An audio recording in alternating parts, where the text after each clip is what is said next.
Hey, Christian Life International. It's good to see you today. I miss you. I've enjoyed all the devos.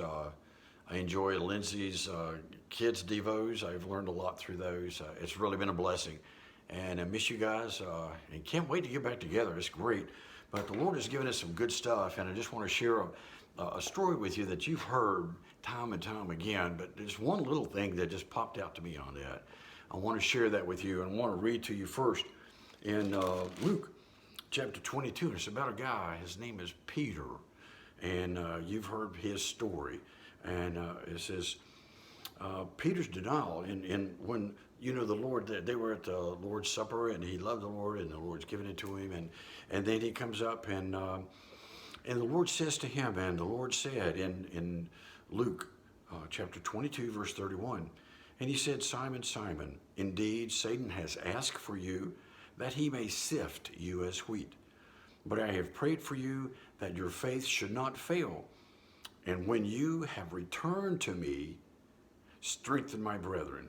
And he said to him, Lord, I am ready to go with you, both to prison and to death. Then he said, I tell you, Peter, the rooster shall not crow this day before you will deny me 3 times that you know me.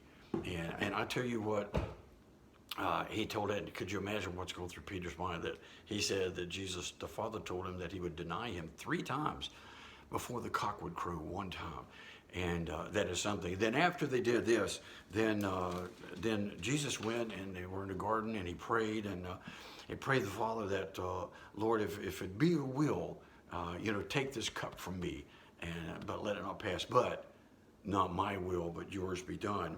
And so then after that, then they came and, of course, arrested Jesus, and the story there. And let me share this other part about Peter.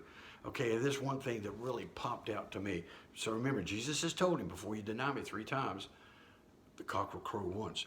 And in verse 54, it says, and after having arrested him, they led him and brought him into the high priest's house. But Peter followed at a distance. Now when they had kindled a fire in the midst of the courtyard and sat down together, Peter sat among them. And a certain servant girl, seeing him as he sat by the fire, looked intently at him and said, this man also was with him. But he denied him, saying, Woman, I do not know him. After a while, another saw him and said, You also are of them. But Peter said, Man, I am not. Then, after about an hour had passed, another confidently affirmed, saying, Surely this fellow was with him, for he is a Galilean. But Peter said, But Peter said, I do not know what you are saying. Immediately, while he was speaking, the rooster crowed. And this is the one thing that popped out to me. Okay, the rooster crowed. He's going to hear that for the rest of his life, and he will know what Jesus said. And the Lord, and it says in verse 61, and the Lord turned and looked at Peter. Then Peter remembered the word of the Lord, how he had said to him, before the rooster crows, you will deny me 3 times. Can you imagine what was going through Peter's mind when all of a sudden he denied him the 3rd time, and that rooster crowed, and Jesus turned and looked at him. It's the look of a mom and dad, or of a spouse, of a child. When they do something and they turn and they have that look.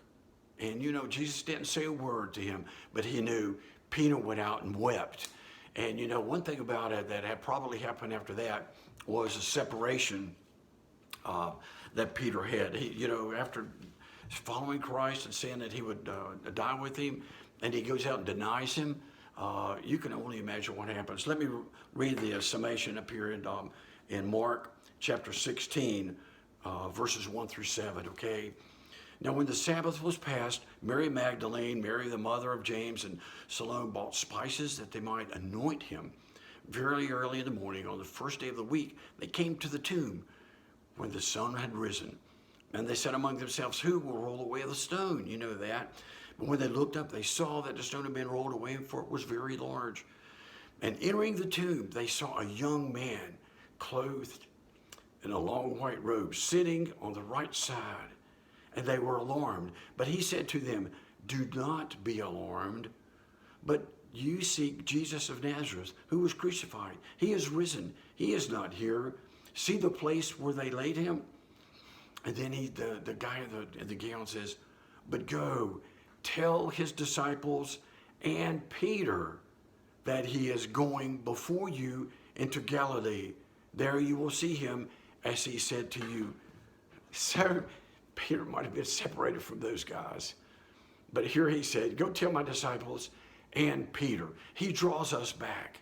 You know, the Lord lays stuff on your heart, and he'll put a little nugget there, and you'll go, no, you'll go away from it or not do it, what he puts on your heart.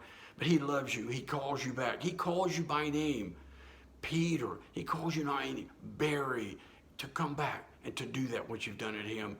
And it's just the fact of what Peter went through there and the forgiveness. And he jumps out of a boat and he goes across the water to get to Jesus when they go fishing. Anyway, sorry it takes so long, guys. You be blessed. Love you guys and have a great day, okay? All right, bye.